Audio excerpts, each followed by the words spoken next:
بسم اللہ الرحمن الرحیم۔ لاکھوں درود پاک حضرت محمد صلی اللہ علیہ وسلم اور آپ صلی اللہ علیہ وسلم کی آل پر۔ میرا نام افتخار احمد ہے اور آپ میرا یوٹیوب چینل نالج دیکھ رہے ہیں۔ آج میں آپ کو 20 اور 21 مارچ کے واقعات آپ لوگوں کی خدمت میں گوشے گزار کروں گا۔ 20 مارچ 1602 کو ولندیزی حکومت نے بحرہ ہند کے ذریعے اپنی تجارت کو محفوظ رکھنے اور اسے فروغ دینے کے لیے ڈچ ایسٹ انڈیا کمپنی قائم کی۔ 20 مارچ 1727 کو برطانیہ کے عالمی شہرت یافتہ ماہر طبیعیات اور حساب داں سر آئزک نیوٹن کا لندن میں انتقال ہو گیا۔ نیوٹن کو 17ویں صدی میں سائنسی انقلاب کا رہنما کہا جاتا ہے۔ 20 مارچ 1739 کو ایران کا حکمران نادر شاہ ہندوستان کے شہر دہلی پر حملہ آور ہوا۔ 20 مارچ 1841 کو معروف شاعر اور صحافی ایڈگر ایلن یو کا ایک نئی وضع کا ناول دی مرڈرز ان دی مورگ شائع ہوا، جسے دنیا کا پہلا جاسوسی ناول کہا جاتا ہے۔ 20 مارچ 1917 کو جرمنی بحری جنگی جہازوں کے ہاتھوں 3 امریکی تجارتی بحری جہازوں کے ڈوبنے کے بعد امریکی صدر ووڈورڈ ولسن نے جرمنی کے خلاف اعلان جنگ کرنے کے لیے کانگریس کا خصوصی اجلاس طلب کر لیا۔ 20 مارچ 1934 کو جرمنی میں کیل کی بندرگاہ پر راڈار کا پہلا مظاہرہ کیا گیا۔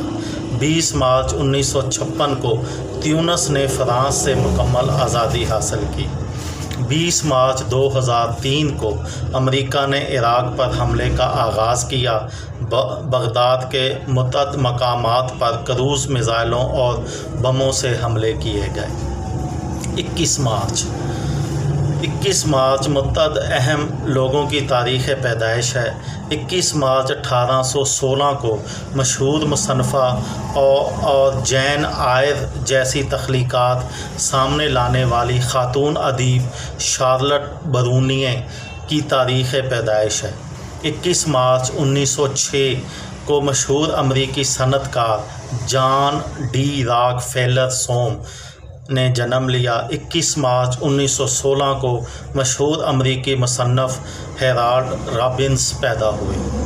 21 مارچ 1877 کو مشہور فرانسیسی کیمیا داں اور مائکرو بایولوجسٹ لوئی پیسچر نے اینتھریکس ویکسین پر کام شروع کیا۔ 21 مارچ 1942 کو 2 امریکی ماہرین طبیعیات گلین سی بورگ اور آرتھر واہل نے کیمیائی عناصر میں ترتیب کے اعتبار سے 94ویں عنصر کو پہلی مرتبہ پلوٹونیم کا نام دیا۔ 21 مارچ 1980 کو امریکی صدر جمی کارٹر نے امریکہ کی جانب سے ماسکو اولمپکس کے بائیکاٹ کا اعلان کیا۔ یہ قدم دسمبر 1979 میں افغانستان پر روسی قبضے کے خلاف احتجاج میں اٹھایا گیا۔ 21 مارچ 1990 کو نمیبیا نے جنوبی افریقہ سے آزادی حاصل کر لی۔ اسی روز نمیبیا کے پہلے صدر سام نوجوما نے اپنے عہدے کا حلف اٹھایا۔ 21 مارچ 1992 کو 5ویں ورلڈ کپ کرکٹ ٹورنامنٹ میں جو کہ آسٹریلیا اور نیوزی لینڈ میں کھیلا جا رہا تھا، اس کا پہلا سیمی فائنل پاکستان اور نیوزی لینڈ کی ٹیموں کے درمیان آکلینڈ کے ایڈن پارک میں کھیلا گیا۔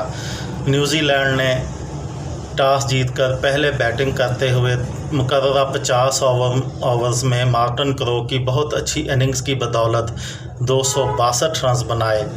جواب میں پاکستان کی ٹیم، جو کہ اس سے پہلے 3 دفعہ ورلڈ کپ کا سیمی فائنل ہار چکی تھی، اس نے یہ ایک دلچسپ مقابلے کے بعد 6 وکٹوں کے نقصان پر 263 رنز کا ہدف پورا کر کے پہلی دفعہ فائنل کھیلنے کا اعزاز حاصل کر لیا۔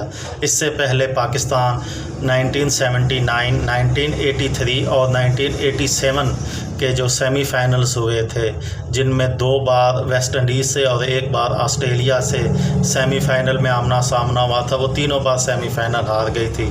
یہ پہلی دفعہ تھا کہ پاکستان کسی ورلڈ کپ کے فائنل میں پہنچا۔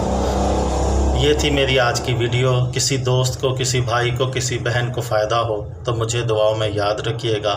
دل دل پاکستان، جان جان پاکستان۔ السلام علیکم۔